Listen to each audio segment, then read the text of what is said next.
Hello, my name's Izzy and I sing soprano with the St Martin's Voices and the St Martin's Fellows. I'm coming to you on quite a cold, wintry afternoon from my bedroom in my flat in northwest London.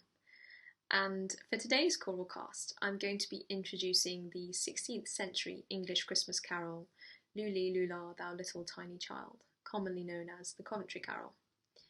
Originating from Coventry in the Midlands, hence the name, the Coventry Carol was traditionally performed during the Coventry Mystery Plays, which were medieval plays recalling New Testament stories, such as the Nativity.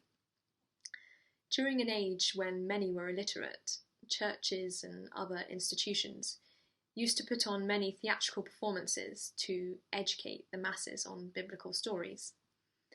And the Coventry Carol is the second out of 3 songs which appear in one of the Coventry Mystery Plays called The Pageant of the Shearmen and Tailors.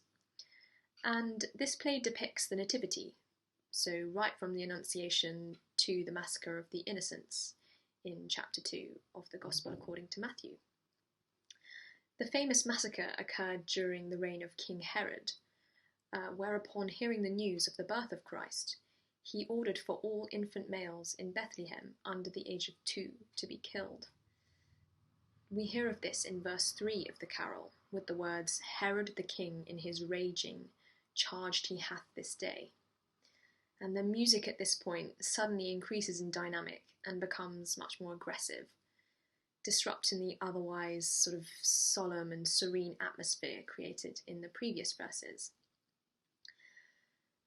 Despite the fact that it recalls such an awful event, the carol itself is almost harrowingly beautiful, as it sort of acts as a lullaby sung by the mothers of the fated children.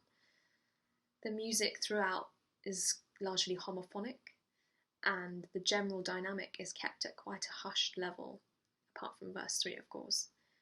And this all creates a serene but almost hauntingly sombre atmosphere, so as not to sort of wake or startle the children as they await their fate. But I really hope you enjoy this beautiful rendition of the Coventry Carol.